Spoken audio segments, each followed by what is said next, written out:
चाहे कुछ भी कहे कहने वाला, बांग्लादेशी ऑलराउंडर शाकिब अल हसन नहीं सुधरने वाला। बांग्लादेशी ऑलराउंडर ने एक और जेंटलमैन्स गेम को दाग लगा दिया है। इस बार उन्होंने कनाडा की G20 में एक ऐसा कारनामा किया है जिसकी वजह से उनकी टीम टूर्नामेंट से बाहर हो गई। आपको पता होगा कि नॉकआउट मैच चल रहा था G20 का, बंगला टाइगर्स के कप्तान शाकिब अल हसन और टोरंटो की टीम के दरमियान मैच था, लेकिन लगातार बारिश के बायस मैच होना मुमकिन नहीं हो सका। मैच ऑफिशियल ने कोशिश की कि 5 ओवर का भी मैच हो जाए किसी तरह से, लेकिन बारिश ने उसकी भी इजाजत नहीं दी। आखिर में फिर एक मौका ऐसा आया कि क्योंकि नॉकआउट मैच था तो ऑफिशियल्स जितने भी थे उन्होंने डिसाइड किया कि हम 1 ओवर का मैच करा दें, यानी सुपर ओवर पर इस मैच का फैसला कर दें।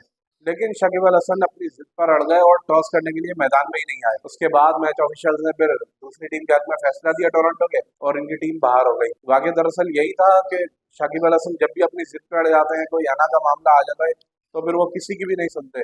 उन्हें मैच ऑफिशियल से इतना समझाया, मैच रेफरी ने बात करने की कोशिश की, लेकिन भाई जब शाकिब अल हसन अपनी बढ़ जाते हैं, हमें पता है वो बांग्लादेश के स्टार ऑलराउंडर हैं, बहुत बड़े हैं, लेकिन उनके एटीट्यूड पर जब बात आती है तो इंतहाई खराब उनका एटीट्यूड, और हमेशा उन्होंने जेंटलमैन्स गेम को दाग लगाए। एक वाकया तो उनका 2010 का न्यूजीलैंड और बांग्लादेश के दरमियान, तो वहां पर शाकिब अल हसन 92 पर बैटिंग कर रहे थे। ऐसे में एक ग्राउंड स्टाफ का बंदा था जो साइड स्क्रीन के वहां पर आया सामने, भाई आ जाता है, हो जाती है बंदे से गलती।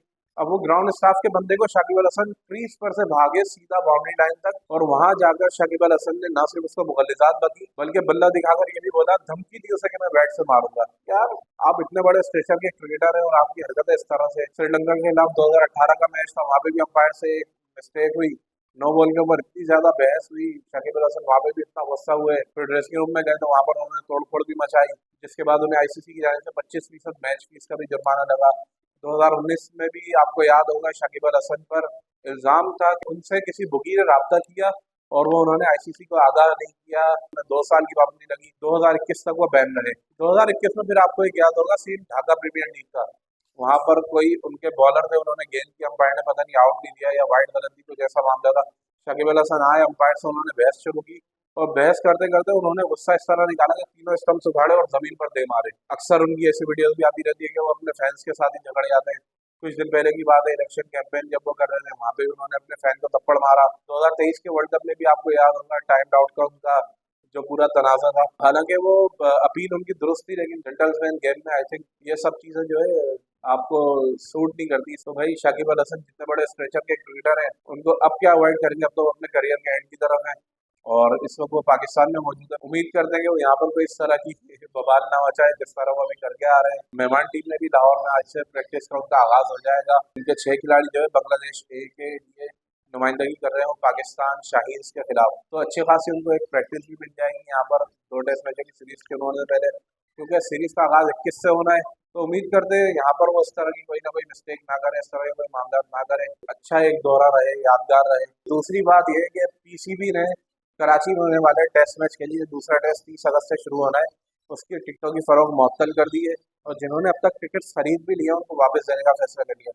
इसकी वजह यह है कि नेशनल स्टेडियम कराची में इस वक्त चैंपियंस ट्रॉफी के हवाले से तामीराती काम जारी है। पीसीबी की जो स्टेटमेंट आई है उसमें कहा गया है कि मुश्किल फैसला था तमाशाई को दूर रखना, लेकिन चैंपियंस ट्रॉफी के लिए मयारी सहूलियात फराहम करना है जो हमारी जिम्मेदारी है, उसको बेहतर बनाने के लिए हमें ये करना पड़ेगा, और टेस्ट मैच अपना मूव ऑन करेगा। लेकिन जो बाहर काम मुसलसल हो रहा है, हमारा नसीब गनी इनक्लोजर और उसके बराबर के जितने इनक्लोजर हैं वो सब टूट चुके हैं। मैनुअल जो हमारा स्कोर कार्ड था, मुख्तलिफ चीजें थी, वो सब गिरा दी गई है, तो वो काम भी मुसलसल चलता रहेगा। ये जो सीरीज का दूसरा टेस्ट मैच है ये भी चलेगा। तीसरी बात ये है कि आईसीसी ने वनडे की प्लेयर्स रैंकिंग में जारी की है, जिसमें बाबर आजम अभी तक अपनी हुक्मरानी बरकरार रखने में कामयाब हुए हैं। उनके अब तक 825 पॉइंट्स है, लेकिन दूसरे नंबर पर अब रोहित शर्मा आ गए जिनका नंबर दूसरा हो गया और उनके पॉइंट्स की तादाद 765 हो गई है। अगर इनको आगे सीरीज मिलती है जल्द ही, कोई इंडिया की सीरीज है ओडीआई, तो मेरे ख्याल में वो रोहित शर्मा जिस तरह का खेल दिखा रहे हैं वो जल्द शायद बाबर आजम को बीट कर जाएंगे, क्योंकि हमारी ओडीआई सीरीज में अभी काफी टाइम है।